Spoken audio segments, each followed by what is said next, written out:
Hi everybody, it's me, your Prime Minister, David Cameron. Thanks so much for coming tonight. I know we all had places to be, things to do, but I just realised that I just had to come because I am so passionate about how mass digital culture informs how identity is constructed, particularly in relation to gender and sexuality. There was, nowhere else I could be. It's just so fitting. I realise that I'm here tonight on one of the most important nights of my political career. You probably heard me talking about how mass digital culture informs how identity is constructed, particularly in relation to gender and sexuality, during the television debates. And maybe about how I've been increasing funding for public services who are working with victims of gender and sexuality-based hate crime, how I've been increasing unemployment benefits for people who've been pushed out of work due to gender and sexuality-based discrimination, and how I've been welcoming with open arms asylum seekers into the country if they've been persecuted due to their sexuality or gender identity. David, lesbian, gay, bisexual, trans, intersex, queer rights, Cameron they call me, or LGBTIQ rights, Dave for short. People are like, oh, that LGBTIQ rights Dave, he's a nightmare, isn't he? Always shoehorning in issues about lesbian, gay, bisexual, trans, intersex and queer rights into every policy we try and push through, with his vision of a world free from homophobia, biphobia and transphobia. George will be like, hey, LGBTIQ rights Dave, when are you going to start, maybe talking about the deficit a little bit more, maybe chatting a little bit about hard-working families. But no, I can't hear him because I'm already on the phone to Dulce Escobar. Now, if you don't know Dulce, you'll notice in your brochure, like the one you've got there, that she is an influential member of New York's club, music, art and fashion scene, okay? And of course, she was thrilled to speak with me. So I said, Dulce, nightlife is one of your platforms. You're always out and about, on the rage. As someone who identifies as transgender, can you tell us, what does visibility mean to you?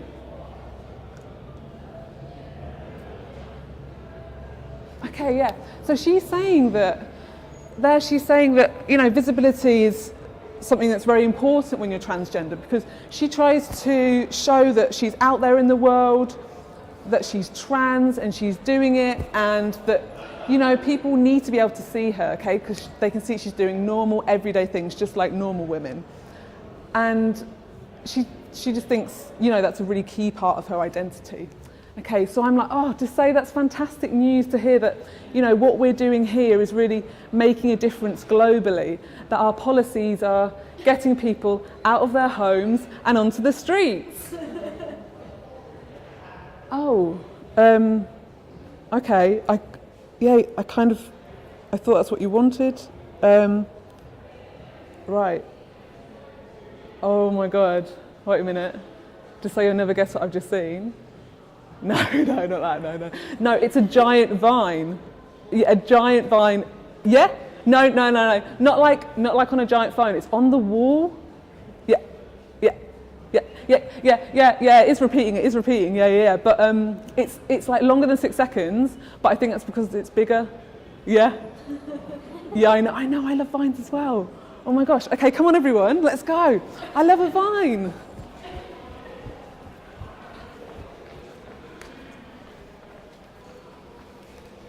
Okay, yeah. Okay, now, because I'm on Facebook, just like you, I know that this is a human leg, and because I'm on Twitter, just like you, I know that Amy Winehouse is dead, and because every now and again I go on Tumblr and the tattoo section of DeviantArt, just like you, I know that some people use tattoos to express their identity, just like Amy Winehouse, who used to have a tattoo just like this, except it wasn't as squiggly and as funny looking as this, and it said girl at the top more clearly than this, and it was on her arm, not on her leg like this. And because I'm just like you, when I became Prime Minister, I decided that maybe I should get a tattoo, just to remind myself what it feels like to come from somewhere and like stand for something. There it is. Okay. I think like Pamela Anderson was a massive influence for me when I was growing up, and I think like the first time I watched Barbed Wire was definitely the moment when I realised that I had a passion for how identity is constructed, particularly in relation to gender and sexuality. I also believe that people should be free to express themselves, either by wearing like zebra print high-heeled shoes or by dressing normally, just like you, in your low-slung boyfriend jeans and your vest top in a neutral shade. I think I guess the sunglasses and the hat are maybe appropriate for kind of festival wear. What I really admire though about what you've done here with this outfit is how you've kept pattern to a minimum, because you know it can get a bit busy, can't it? It can get a little bit too much. Admittedly, the pattern on this scarf does seem to be made up of CND logos, which makes me feel a little bit uneasy. To be honest with you, I wouldn't have paired the scarf with the CND necklace there. I'd have probably mixed it up a bit. I might have put a yin-yang pendant on there, or maybe used like a rasta leaf design, because actually wanting nuclear disarmament, that's not normal. I'd actually argue that that's anti-LGBTIQ rights, because you know what Russia's like. Right, okay, so we're actually going to have to leave LGBTIQ Dave there, I'm afraid, because it's time for us to go back in time. Back to March 2008, before his heady reign, when we had a Labour government and Gordon Brown was Prime Minister. So what I'm going to ask you to do is to just take a couple of minutes to have a look around the world of March 2008, have a really nice read, and then I'm going to ask you to hop on with me and take your seat in history. So just have a really good look. Cool.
Okay, we ready then to hop into March 2008? You don't have to jump with me, but I'm going to jump apparently. Cool, okay, so I recommend the beach scene. If you just want to take a seat in history there, that would be fantastic. Brilliant, if you want to take a seat there, I'm going to go around here. Oh, that's great. That's good, yeah, you might want to, you're going to be super close to a bit in a minute, which is fine if you're happy with it. Or otherwise you can go there. That's cool, with Dude Squad over there. That's a good place to sit. Cool, fantastic. Okay, so here we are then in March 2008. It's so weird here, isn't it? So alien, with these apparently free people performing these incredibly narrow and essentialist gender roles. without apparently any opportunity to live outside of them. I'm thinking personally, thank God we live in a more progressive society now in 2015. We've obviously got social media to thank for that, because in 2008, Twitter, not as powerful as in 2015. Instagram wasn't even invented, if you can imagine that. And we were actually going to do a kind of analysis of what it says here, but I'm actually finding it so difficult to decipher these kind of peculiar power dynamics.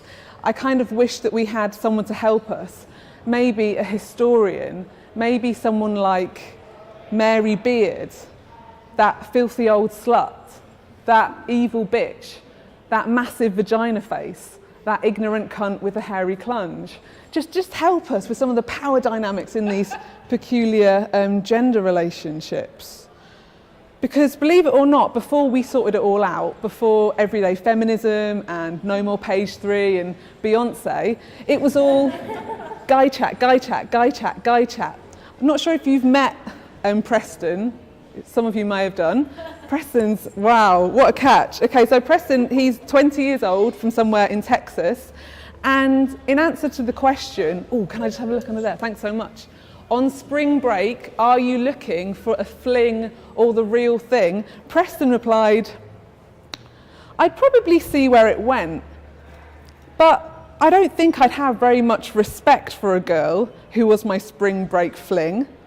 That's not the type of girl I want to be my girlfriend. Okay. And at this point, a fourth wave feminist from 2015 might sarcastically reply, ooh, yeah, Preston, girls who want your girlfriend. Seriously, how can anyone admire someone who does something with them without expressly entering into a formal agreement where they become that thing for you to do that to them?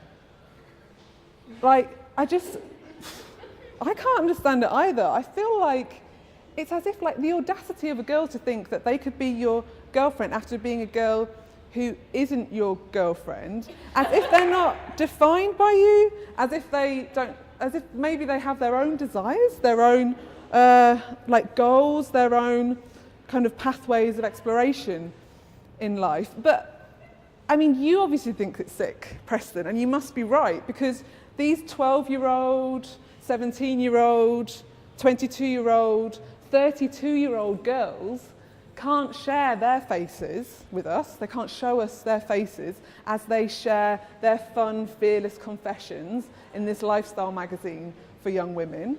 But we get to see your smiley face, don't we, Preston? Those cheeky chops. Because there's absolutely nothing wrong in what you're doing here. You're playing your role perfectly, openly regulating young women, typifying them into good and bad, proving to them that nothing good comes from being slutty, when actually you can do whatever you want, can't you, Preston? And you can go wherever you want, even into the pages of this lifestyle magazine for young women. In fact, you're actually invited into them to share your distinguished opinion. And for those reasons, Preston, do excuse me as I sit on your face.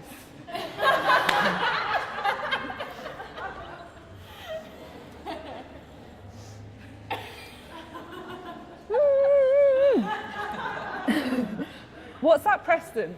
What am I doing? Let me explain.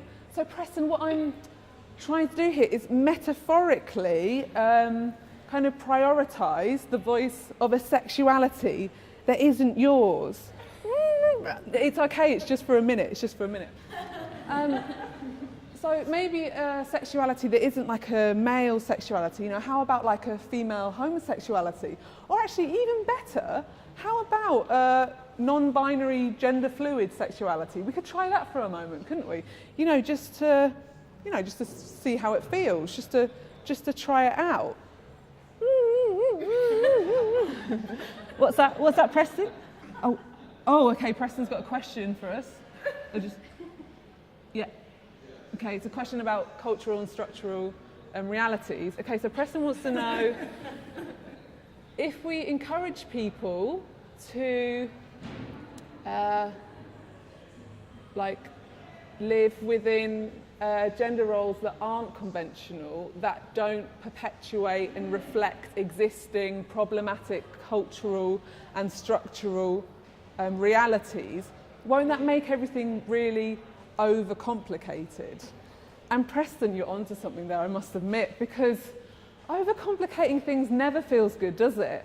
I mean, just look at Rihanna. She's overcomplicated, isn't she? She's difficult to claim. I bet it keeps you up all night, doesn't it, Preston? Tossing and turning. Is Rihanna pro-queer feminist, or is she demeaning and objectifying women by casting them in the role of the whore? Is my idea of feminism totally racialised anyway? Wait a minute, when I said that thing about the whore, was I coming from a whorephobic perspective? Should I totally discount my opinion? It's a nightmare, isn't it, Preston? And Preston, I'm so sorry, because, I mean, look what Rihanna's done to us now. She's ruined this very fragile illusion that we're actually in March 2008 because she's making us to refer to things that she hasn't even done yet. So, I'm sorry, Preston, we're going to have to overcomplicate the carpet. We're going to have to use this not as a destination, but as a vehicle now to take us not back to May 2015, but instead to November 2013. So please, can everyone stand up? And can you come and sit in a kind of horseshoe shape like this? That's brilliant. Over, sideways, on the carpet still, as I sing. Over, sideways and under on a magic carpet ride. I need you to come a bit closer as well. A bit closer, so you can sit on the carpet, 'cause it's nice to sit on the carpet, isn't it?